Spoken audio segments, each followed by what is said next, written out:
सबैको नाम नलिउँ।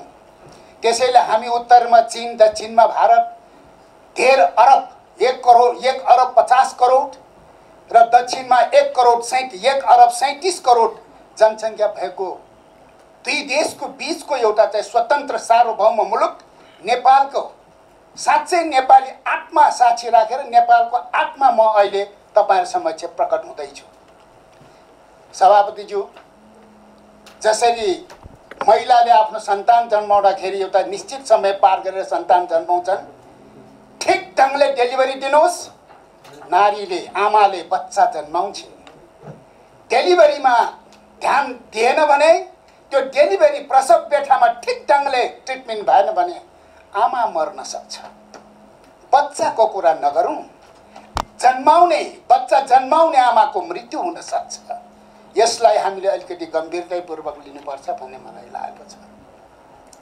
त्यसैले यो नागरिकताको विषयमा हाम्रो प्रष्ट धारणा छ, कोही पनि नेपाली नागरिकले नेपालको नागरिकताबाट वञ्चित नहोस्, कोही पनि विदेशीले नेपालको नागरिकता नपाउन्, प्रष्ट धारणा छ। सभापतिज्यू, अहिले पनि तराई भन्यो, अहिले पनि यहाँ धेरै जनार्दन हाम्रो नवराजजीले भन्नुभयो, तराईले रक्षा तराईवासीले गरेका छन्। सल्युट गर्न चाहन्छु, उहाँहरूको राष्ट्रवादी भावनाको सम्मान गर्न चाहन्छु। म अहिले यति बेला नेपालको संसदको, नेपालको यो राज्य व्यवस्था समितिभित्र एउटा नेपालको संसदको हैसियतले बोल्दैछु, नेपाली भएर बोल्दैछु, नेपाली आत्मा बोल्दैछु। त्यसैले गर्दाखेरि आज पनि तराईमा साँच्चैको मतलब हामी भूमि सन्तानहरू, भूसन्तानहरू सबै जातका कुरा नगर्नु, खतबे, दोम, चमार साँच्चैका नेपालीहरू हुन्। सभापतिज्यू, तिनीहरू अहिले पनि नेपालको, वास्तवमा नेपालको भूमिमा जन्मेर, पुर्खौँदेखि नेपालीको भूमिमा जन्मेर पनि तिनीहरूले नेपाली नागरिकता पाइरहेको छैन। के हामीले उहाँहरूलाई खोजी नागरिक दिन गएका छौँ? त्यसका नागरिकताको सवाल त्यति सहज र हल्का र बसको टिकट काट्ने जस्तो होइन। नागरिकता भनेको राष्ट्र रहने र राष्ट्र नरहने भन्ने विषय हो। त्यसकारण हामी यस विषयमा गम्भीर बन्नै पर्छ। हामीलाई थाहा छ यो विषयमा यत्रो 2 वर्ष हामी यो राज्य व्यवस्थाका सदस्यहरू साँच्चै एउटा जिम्मेवार र एउटा राष्ट्रको बारेमा सोच्ने समितिका सदस्यहरू रहेछौँ नि त। हाम्रो यो समितिले धेरै लामो छलफलपछि यो अङ्गीकृत नागरिकको सन्दर्भमा विदेशबाट बिहा गरेर आउने हाम्रा बुहारीहरू, हाम्रा चेलीहरू स्वाभाविकै रूपमा बोर्डर आउट मतलब खुल्ला छ। नेपालीहरू नेपालबाट पनि चेली विदेशमा जान सक्छ, विदेशबाट पनि नेपालीहरू चेलीहरू नेपालमा आउन सक्छ। नेपालबाट बाहिर जाने सन्दर्भमा नेपालको छोरी बाहिर गएर बिहा गर्ने सन्दर्भमा बोल्न चाहन्न, तर नेपालमा आउने चेलीको सन्दर्भमा जो बुहारी भएर आउँछन्, 1-2टा बुहारीले कति हैरान खेलाइरहेको छ, उदाहरण त छँदैछ नि। त्यसैले गर्दा सबै बुहारी त्यस्तो हुँदैन। फेरि एउटाले बिराउँछ, शाखा पिराउँछ, एउटा देखेपछि सबै तर्सिन्छ नि, यो त स्वाभाविकै हो। त्यसैले गर्दाखेरि सक्यो सहमुख एकदम छोटोमा, मैले छोटोमा राख्दैछु। एक सुकाको सिन्दुर लिएर यसो सिन्दुर राख्न भ्याउँदैन, अर्को हातबाट नागरिक बुझाइरहेका छौँ। संसारमा कहाँ छ? संसारमा कहाँ छ यो? नेपालले कति कुरा हामी छरछिमेकबाट पनि सिक्छौँ।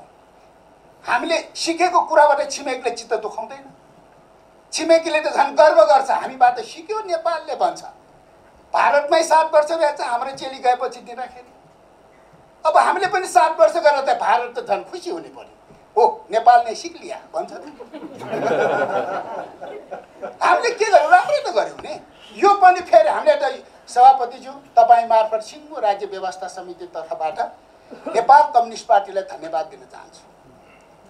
किन धन्यवाद दिन चाहन्छु भने कम्तीमा पनि हाम्रो यो समितिका सदस्यज्यूहरूले ल्याएको त्यो प्रस्ताव र छलफलको आधारमा नेपाल कम्युनिस्ट पार्टीले हिजो त्यस्तो निर्णय गर्यो भने सुन्छु। त्यसकारण सभापतिज्यू मार्फत नेकपालाई पनि धन्यवाद दिन्छु, हाम्रा कुरा सुनेका नि त। त्यसैले गर्दाखेरि यसमा कुनै हामीले अन्यथा मान्नुपर्ने जरुरत छैन। कुनै कसैले हामी कोही कसैले हिंसा बोट ठान्नु जरुरत छैन। यहाँ चाहिँ नि मान्यज्यूले यो 7 वर्ष अगाडि यो के दिँदाखेरि के हुन्छ, 7 वर्ष चाहिँ के कायापलट हुन्छ भन्ने कुरा आयो नि सभापतिज्यू। अब यति माथि धेरै राख्दिनँ, म त्यही कम बोल्छु। मेरो भनाइ त के छ भने जो हाम्रो देशमा हाम्रो भाउजू भएर आउने छन्, हाम्रा बुहारी भएर आउने छन्, भाउजू पनि हुन्छ, बुहारी पनि हुन्छ। दाइले ब्याग्रे ल्याएपछि भाउजू, मेरो भाइले ब्याग्रे ल्याएपछि बुहारी, मेरो छोराले ल्याएपछि पनि बुहारी। बुहारी त बुहारी धेरै किसिम, यसमा कुनै समस्या छैन। मेरो भनाइ के छ भने जो नेपालमा बाहिरबाट यहाँ बुहारी भएर आउँछन् र चेली आउँछन्, 7 वर्षसम्म उहाँको यसमा अहिले अलिकति हामीले ध्यान पुर्याएनौँ कि 7 वर्षसम्म मुलुकको राष्ट्रियता, एकता, अखण्डता र सार्वभौमिकताको सवालमा 7 वर्षसम्म उहाँले कस्तो व्यवहार देखाउँछ त्यही हेर्नुपर्छ। यदि हाम्रो मुलुकको राष्ट्रियता, सार्वभौमिकता, राष्ट्रिय एकता र राष्ट्रिय अखण्डताको विरुद्धमा यदि मेरी बुहारीले चाहिने नचाहिने मेरो देशलाई अप्ठ्यारो पार्ने ढङ्गले मेरो मातृभूमिको छातीमा यदि वज्रपात गर्छ भने म मेरो बुहारीलाई मै भन्छु त्यसलाई नागरिकता दिनु, त्यसलाई अङ्गीकृत कुरै छोडिदिनुहोस्। सम्भवतः छोराबा, दाजुबा, भाइले डिभोर्स गरेर पठाइदिए, होइन भने नागरिकता दिन सकिँदैन। नम्बर 1, 7 वर्षपछि जिसकेपछि के करामत हुन्छ त भन्ने कुरा पनि 7 वर्षपछि पनि यसमा उल्लेख हुनुपर्छ। 7 वर्षपछि अङ्गीकृत नागरिकता दिइसकेपछि पनि यदि मुलुकको राष्ट्रियता, राष्ट्रिय एकता, राष्ट्रिय अखण्डता र सार्वभौमिकताको खिलाफमा आउँछ भने कुनै पनि बेला सम्बन्धित निकायले उसले प्राप्त गरेको अङ्गीकृत नागरिक पनि खारेज गर्न सकिनेछ भन्ने कुरा किन उल्लेख नगर्ने? यसरी गर्यो भने मात्रै मेरो देशको आत्मालाई त्यसले चाहिँ सान्त्वना दिनेछ। त्यसैले यो नागरिकताको कुरा पनि सामान्य कुरा होइन। सभापतिज्यू, तपाईँले ल्याउनु भएको मस्यौदाप्रति मेरो पूर्ण सहमत छ। अब यो विलम्ब गर्ने कुरा छैन। म सबैलाई भन्न चाहन्छु, नो टेन्सन, रिल्याक्स मुडमा जाउँ, टेन्सनमा जानै पर्दैन। सभापतिज्यू, तपाईँको सचिवालयले प्रस्तुत गरेको यो प्रतिवेदनलाई सकिन्छ सहमतिको आधारमा सबैले समर्थन गरौँ, सर्वसम्मत हुन्छ। सहमत हुँदैन, अब समय पर्खिन सकिँदैन। त्यसका लागि के त भन्दाखेरि एउटा प्रक्रिया छ। त्यो प्रक्रियाबाट टुङ्गो गर्दा कहीँ कतै चाहिँ नि संविधानको खिलाफदेखि लिएर नियम कानुन र विधि प्रक्रियाको खिलाफ हुने छैन। यो प्रजातान्त्रिक प्रक्रिया हो।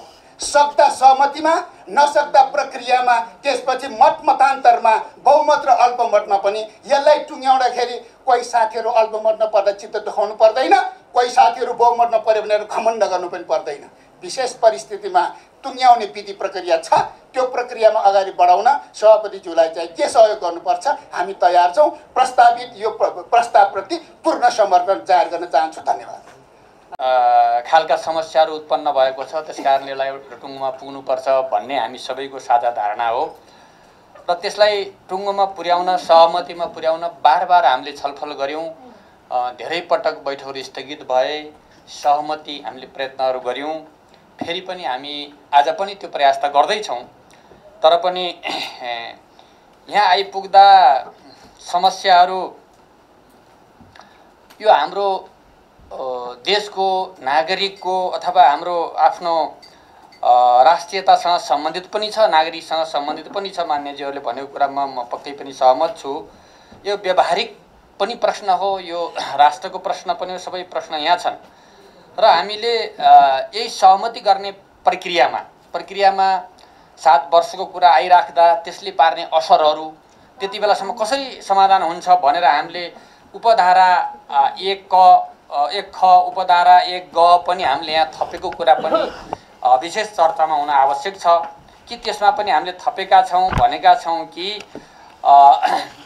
नेपाली नागरिकसँग वैवाहिक सम्बन्ध कायम गरेकी विदेशी महिलालाई उपदफा 1 बमोजिम नागरिकता नपाएसम्मका लागि आर्थिक, सामाजिक तथा सांस्कृतिक अधिकार उपभोग गर्न पाउने गरी तोकिए बमोजिमको अधिकारीले अस्थायी आवासीय अनुमति पत्र प्रदान गर्न छ भनेर छ। केमा पाउने भन्ने पनि छ। सबै उठेका विषय र हामी सबैको साझा धारणा अनुसार कुनै पनि समस्या नपर्ने गरी छलफल गरेर यहाँ राख्ने भनेका छौँ। अझै छुटेको छ भने पनि हामीले राख्नुपर्छ। त्यसले त्यो समस्या समाधान गर्ने एउटा खालको सहमति हो हाम्रो। यो समस्या समाधान गर्ने सहमति हो। एउटा बुदामा चाहिँ यहाँ फेरि सहमति भएन। पार्टीहरूका आफ्ना आफ्ना निर्णय होलान् छन् है। कुन पार्टीले पहिला निर्णय गर्यो पछि कुन पार्टीले गर्यो त्यसको केही अर्थ छैन, तर निर्णयहरू छन्। तर पनि कुरा के हो भने त्यसको समस्याको समाधान हामीले नागरिकताबाट को कारणले पर्ने समस्या हामीले समाधान गर्न यो कानुनमा प्रयत्न गरेका छौँ। अर्को कुरा, कुनै पनि कानुन स्थायी होइन, यो परिवर्तनशील हो। आवश्यकतामा, व्यावहारिकतामा, जनताको मागमा यो परिवर्तन हुने कुरा पनि हो। अहिलेलाई के गर्दा अगाडि बढ्न सकिन्छ भन्ने प्रश्नसँग सम्बन्धित छ मलाई यो लाग्छ। अब राष्ट्रवादी को हुन्छ को हुँदैन भन्ने प्रश्न राष्ट्रघाती पहाडमा जन्मेको पनि हुन्छ, हिमालमा जन्मेको पनि हुन्छ, तराईमा जन्मेको पनि हुन्छ। त्यस कारणले भूगोलले राष्ट्रवादी राष्ट्रघाती छुट्याउँदैन। यो भ्रममा हामी कोही पनि छैनौँ र हुनु पनि हुँदैन। मलाई त के लाग्छ, सिमानामा सबभन्दा बढी जुधिरहेका, आफ्नो देशको सिमाना भूगोल रक्षाका लागि जुधिरहेका नागरिक नै सबैभन्दा राष्ट्रवादी छन् भन्ने मलाई लाग्दछ। मैले संसदको रोस्टमबाट पनि भनेको छु, मधेसका ती जनता जो सिमानामा लडेका ती सबैभन्दा बढी राष्ट्रवादी हुन् भनेर मैले भनेको थिएँ र आज दोहोऱ्याउन पनि चाहन्छु। त्यस कारणले राष्ट्रवादी हुने कुरा यो कुनै भूगोलले, जातिले, समुदायले निर्धारण गर्ने कुरा होइन। यो एउटा संस्कार, प्रवृत्ति होइन को कुरा होला। त्यस कारणले यहाँ हामीले समस्याको समाधान गर्ने कुरा हो। समस्याको समाधान कसरी अहिले हामीले गर्न खोज्यौँ भन्दाखेरि उपधारा मतलब 1 को 1 ख 1 गमा हामीले कुरालाई प्रशस्त मात्रामा उल्लेख गरेका छौँ होइन। तल सबै कुराहरू क ख ग ह च सम्मै भन्दै सबै शैक्षिक संस्थामा हामीले के गर्ने, सेवामा के गर्ने, अरू यो अंशबन्दा अथवा के भन्छ यहाँ सम्पत्तिको कुरामा के गर्ने, मृत्यु विवाह सम्बन्धमा के गर्ने, सबै कुराहरू हामीले उल्लेख गरेको अवस्था छ। त्यसले एउटा समाधान भएको छ। अब त्यो पनि सहमति भएको भए राम्रो हुन्थ्यो। यो एउटा बुदा पनि त्यो पनि सहमति भएको हुन्थ्यो। एउटा चाहिँ उपधारा यो के अरे उपधारा 1 को पनि सहमति भएको राम्रो हुन्थ्यो। त्यो हुन सकेन। नसकेपछि त्यसको समाधान सहित एउटा खालले सहमतिको स्तरबाट व्यवहारिक रूपमा, औपचारिक रूपमा, अनौपचारिक रूपमा छलफल गर्दाखेरि धेरै मान्यजीहरूसँग हाम्रो छलफल पनि भएको छ। धेरै ठुलो विमति पनि छैन र औपचारिक रूपमा आउँदाखेरि त्यो कुरा फेरि ठुलो विमतिको कुरा पनि छ। तर त्यो हुँदा राम्रो हुन्थ्यो भन्ने मेरो छ। तर कुरा के हो भने नभइसकेपछि एउटा समाधानसहित हामी अगाडि गएको अवस्था हो। त्यस कारणले हामीले अब यो इन्डियासँग मात्रै सम्बन्धित होइन, इन्डियासँगको सम्बन्धलाई पनि यसले बिगार्नुपर्छ भन्ने मान्यता राख्नु हुँदैन। त्यो बेठिकै हुन्छ। अब त लाखौँ लाख 50औं लाख मान्छेहरू, युवाहरू देश अन्य देशमा पनि छन्, त्यहाँबाट पनि आउने हुन्, त्यहाँबाट पनि त्यो सम्बन्ध हुन्छ। पछि त सायद अलि केही वर्ष 100-200 वर्षपछि यस्ता समस्याबाट संसारै मुक्त हुने हो कि त्यो त अहिले हामी भन्न सक्दैनौँ। त्यो त अब त यो अहिलेको सञ्चार, अहिलेको यातायात सबैको विकासले गर्दाखेरि त ग्लोबल एउटा विश्वलाई एउटा गाउँ जस्तो हामीले जो परिभाषा अहिले सुनिरहेका छौँ, भनिरहेका छौँ, भोलि त्यहाँ पनि पुग्ला समाज, त्यहाँ पनि पुग्ला। त्यति बेला यिनै कानुन लागू होलान्? हुँदैन। त्यस कारणले अहिले लाखौँ युवाहरू अरू मुलुकहरूमा पनि छन्, त्यहाँ पनि वैवाहिक सम्बन्ध हुन्छ, त्यहाँ पनि माया प्रेम हुन्छ, भयो भने त्यहाँ विवाह पनि हुन्छन्। त्यस कारणले समग्रमा यी समस्याहरूलाई समाधान गर्ने प्रयत्न हामीले गरेका हौँ र सहमति गर्ने प्रयत्न भएको पनि हो।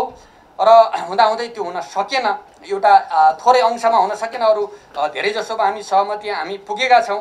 यस अर्थबाट हामीले के अरे अरू यो समस्या नपर्ने गरी के कुरा हुन, अझै समस्या नपर्ने कुरा के हो, त्यो उपधारामा अझै राख्नुपर्छ। नागरिकलाई अप्ठ्यारो नहोस्, आएर कुनै पनि व्यवहार गर्न त्यहाँ समस्या नहोस् भन्ने कुरामा संवेदनशील हुनैपर्छ। हामी भएका छौँ, अझ हुनुपर्छ भन्ने मेरो मान्यता छ।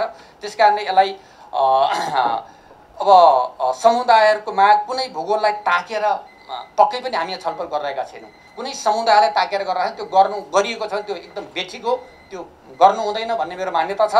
र सबैको साझा भावनालाई समेट्ने गरी होइन, अब विभिन्न धारणाहरू त यहीँ व्यक्त भइरहेका छन्, ती व्यक्तलाई पनि हिँडेर हामीले एउटा बिचको बाटो एउटा अवलम्बन गरेका छौँ, एउटा त्यसले समाधान गरेतिर पनि गएका छौँ भन्ने मेरो आफ्नो मान्यता छ। जहाँसम्म शरणार्थीहरूको कुरा छ, शरणार्थीहरूको सन्दर्भमा कहीँ न कहीँ उल्लेख हुन आवश्यक। किन रोहिङ्गाहरूको एउटा हिस्सा होइन, अब तिब्बतीहरूको अर्को हिस्सा अथवा भुटानीहरूको अर्को हिस्सा, भोलि यस्ता सङ्कटहरू अन्त पर्दा फेरि विभिन्न ठाउँबाट अरू पनि थपेला, त्यो अलिक संवेदनशील हुन्छ जस्तो मलाई लाग्छ। त्यतातिर पनि हामीले त्यसमा अलिकति ध्यान पुर्याउनु पर्छ भनेर छ। त्यस कारणले यो अलिक के भयो भन्दाखेरि विलम्ब गरी गर्दैछौँ। मर्कामा परेकाहरूलाई सम्बोधन गर्ने बेला आएको छ, सम्बोधन गरौँ। म पनि आग्रह गर्छु सबै मान्यजीहरूलाई सहमतिमै गरौँ। धन्यवाद।